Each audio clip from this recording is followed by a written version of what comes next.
PunchPod in stereo. Every week, PunchPod brings you live stand-up comedy from Seattle. And now, episode 20, Best of PunchPod, Volume 1. I'm originally from Los Angeles, and a lot of people in LA get plastic surgery. You know, they're very visually conscious. A lot of nose jobs, boob jobs, all that good stuff. Almost all the celebrities have had work done. And I was thinking about that, man. I was trying to figure out which celebrities have had the most plastic surgery. And I think it's got to be between Joan Rivers and the late Michael Jackson. And look, I'm not saying Michael Jackson had more, you guys. But I was in LA for his funeral, and during the cremation, it smelled like Toys R Us was on fire. Yeah, it was bad. There was smoke billowing out of the back of the funeral parlor. At first, the smoke was black, then it gradually turned white. It was very strange.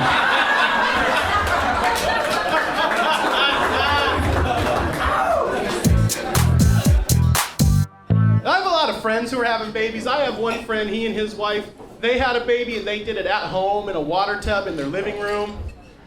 And the wife was not shy about showing pictures. She goes, "Hey, here's me after the baby came." Do you ever see something so awful you just automatically disassociate? Like, I thought I was looking at human rights abuse. Wow. I made a noise like you make when you're watching sports and an athlete breaks his leg. Just a slow intake of air. I was like, "Who is your photographer? Amnesty International?" And her friends, they're not helping, they're enabling her. They go, "Oh, you look so natural, you look so natural." And I'm like, "Yeah, but that's the shit you say at a funeral." Then they bring the baby out and pass him around, and the first thing he does, he pukes on his mom's tits. And they all go, "Oh." And I was like, "Oh, you're gonna ban him from your house for a year, right?" They're like, "What?" And I was like, "Oh, I see how you are. It's cute when he does it."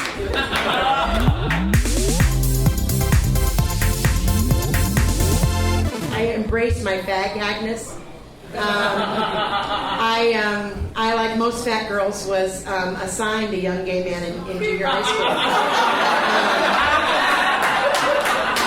to take them through their journey.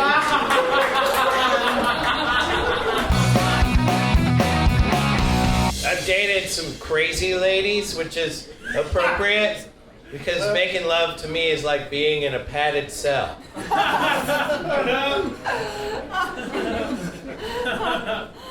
Flail away, you're not gonna hurt anybody. The Kool-Aid man does not understand how doors work. And I like to think every time he busts through that wall, he suddenly remembers and goes, "Oh yeah." I picked up my grandma, went to this awesome celebrity-themed diner, which is really cool. All the menu items named after celebrities. One problem. My grandma forgot her glasses. She can't see without her glasses, so I had to read her the menu. So I just decided to invent my own menu. Why not? Could be fun, right? So I said, "Grandma, first one on the list here is the Ellen DeGeneres sandwich, which is a tuna fish sandwich, no pickle. Next one here is the Sarah Palin burger, which is actually just a burger you cook halfway and then quit. And my personal favorite, and what my grandma actually ordered that afternoon, was the Kim Kardashian, which is actually just a regular sandwich you stuff 18 different kinds of dark meat inside of. The one that bothers me the most now is double quotes, because I've seen a lot of bad usage of it, and it pisses me off. A guy in my apartment building puts up signs and uses double quotes like a fucking crazy person. He was advertising for the Super Bowl. "Come down to the Super Bowl, everybody. It's gonna be lots of fun. Make sure you bring some munchies," in double quotes. So I brought pot brownies. That's what munchies in double quotes means. We're winking at each other. The old people in my building, not a fan of pot brownies. No. I don't even think we watched the Super Bowl now that I think about it.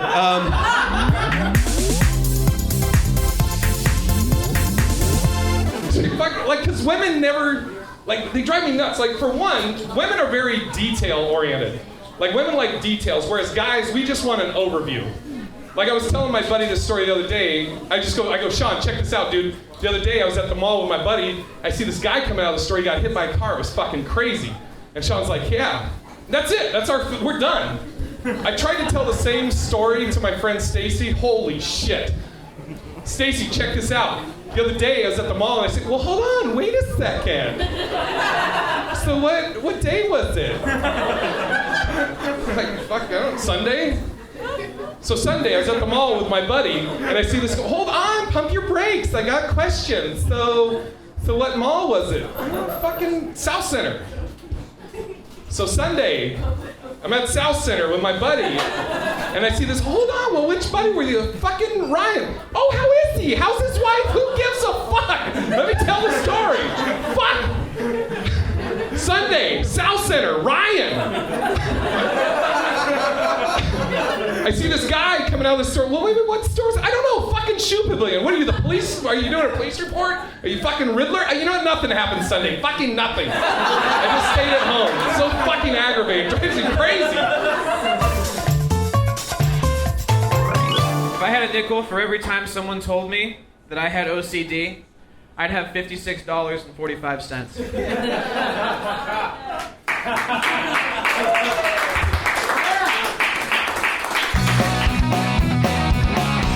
My brother called me recently. He goes, I know you think I was a bully when we were growing up, but you tried to drown me in the bathtub.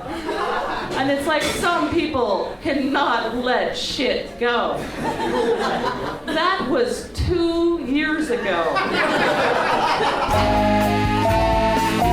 I went on a date with this girl recently, and we were waiting at this bus stop together, and we happened to be on these dudes' corner. Like, this is where they were selling drugs, and they were putting in a lot of work that night. And I was just thinking to myself, man, please, I hope these guys don't start shit with us, because, man, I don't want this girl to know that I won't protect her at all. At all. Like she's on her own. Like, if shit goes down, I might even like switch to their side. I'd be like, yeah, bitch, give us your money, come here. Like, and then we take her purse and like, yeah, go on, get the fuck out of here. I'll call you later, all right? Because I liked her, she was really nice. I was having lunch with a couple of straight guy friends the other day, or as you might call them, friends. And one of them was telling a story about something, and he said it was so gay. And then he caught himself and he looked at me and he was like, oh, I don't mean like gay.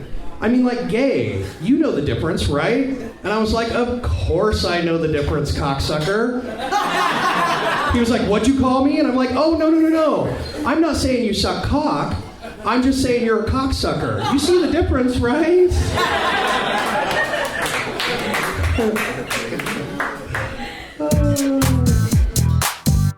They used to leave me with children. I was before and after school care provider for 4 years. And you gotta really keep your eye on those kids because they say some weird stuff. I had a kid come up to me and say, Patrick, I think I just fucked my pants. And I'm like, excuse me? It's like, I think I fucked my pants. And I all of a sudden I catch a whiff of him and I'm like, no, you didn't fuck your pants, you shit your pants. Now your pants are fucked.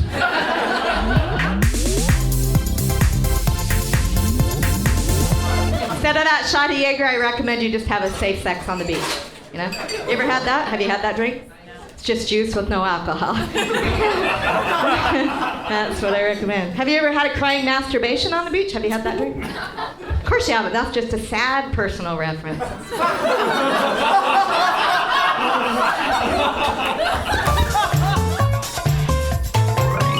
I wrote a book for women who make love to men with small penises. I'm gonna call it He's Just Not That Into You.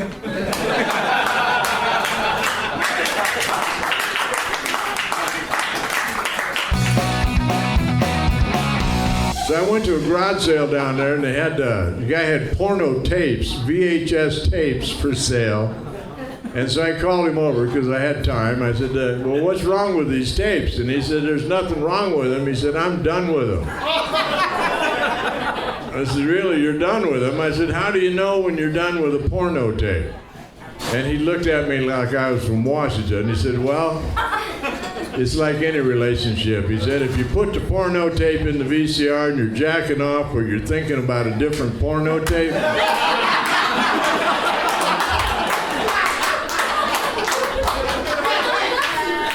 time to put it out with the crock pot and the snow tire. So horror stories are different. Like pot horror stories are this, like, dude, last night I spent $60 at Jack in the Box, and I don't remember doing it. That's a horror story on pot. A horror story on alcohol is, this morning I woke up and went into the garage to go to work, and that's where I saw the body of that cyclist stuck in my windshield, his limp ragdoll body in shock as he begged me for his life through a dry, blood-encrusted, teary face. And I promised myself right then and there that I would pull back on my alcohol just a little bit.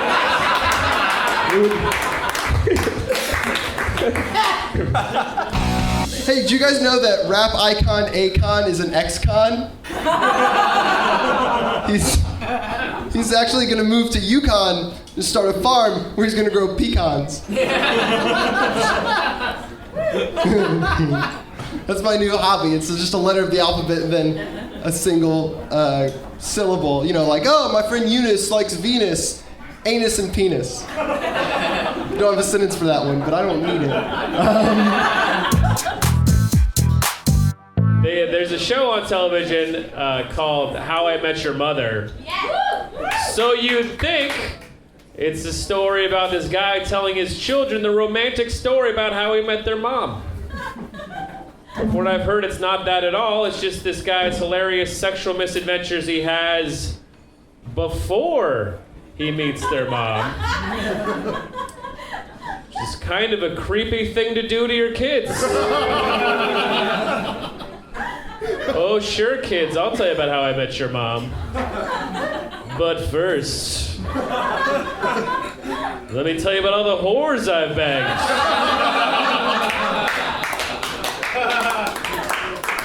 And I feel like every episode would make a lot more sense if just there was a different set of kids. It's called How I Met Your Mother.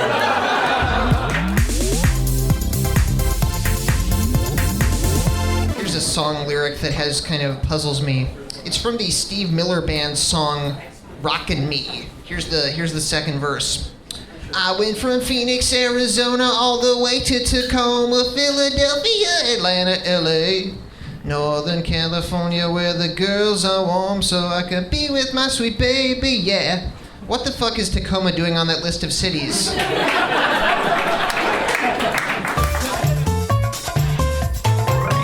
I work at a preschool, which is awesome. I love kids, but you can't just be a male that likes kids. You can't, because every male who likes kids wants to have sex with kids. I don't want to have sex with your kid. I have problems having sex with people my age. I don't need to fucking make it harder. Okay, that sounded creepy. See?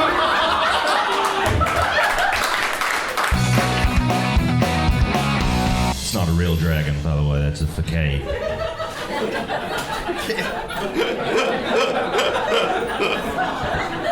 I did that joke one time in Texas, and this lady that looks like Peggy Hill that sat in the front, she just leaned up, she goes, "It's pronounced facade." I whispered back, "You're probably not going to enjoy this."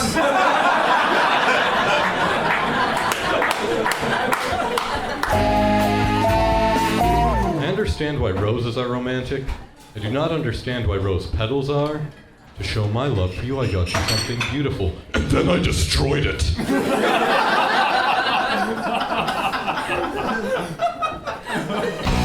But my mom likes to auction me off to girls. Does anybody else have a mom that does this? Like, she'll just see a cute girl and just be like, oh my god, you're adorable, you should date my son. You want to date my son? Like, I can be there, I can be right next to her, she'll pull me over, just come here, Jose, come here. You're cute, you should date my son. What do you think? Look at him, he's so cute. And I was like, Mom, come on, I'm a grown man now, you know? And she has no filter. It's just whoever's a taker. It's literally an auction. It's like, hey, what did my son? What did my son over here? What did my son? What do you want to do? What about you? You want to go to my son? What do you want to do? Want to kiss me? Want to touch me? Want to fuck me? No, you're okay. What about you? What do you want to do? What do you want to do? What about you? No, you want to do anything inside me? Okay, that's fine. What about you? You want to do this? You're gonna do it. Ugly chick. Sold. The ugly chick on Facebook. And it's always the ugly chick on Facebook. Like.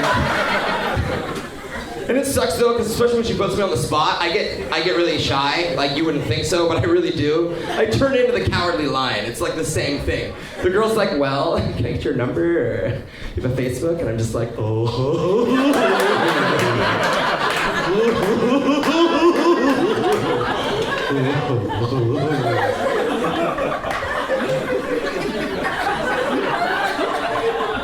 And that's why I'm single. So.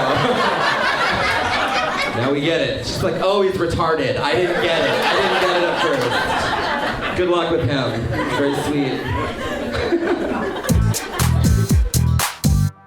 And I've been in the party scene since I was 15 years old, and I can distinctly remember as each drug wave hit. Cocaine took some of my friends. Heroin took some more. World of Warcraft took the rest.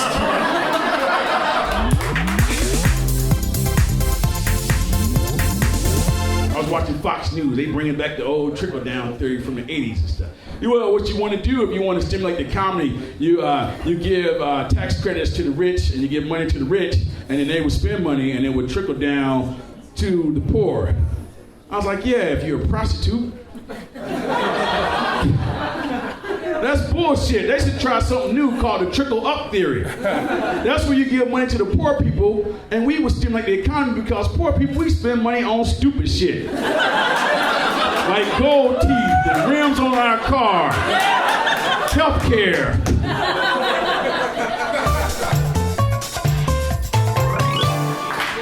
Just want to say it's really frustrating that guy is going to get way more ass than me in my own city because he talks weird. It's true. He has how many girls sitting with him? Yeah. Anyway, so One's my mom. oh well, I don't know how they do it in England, so.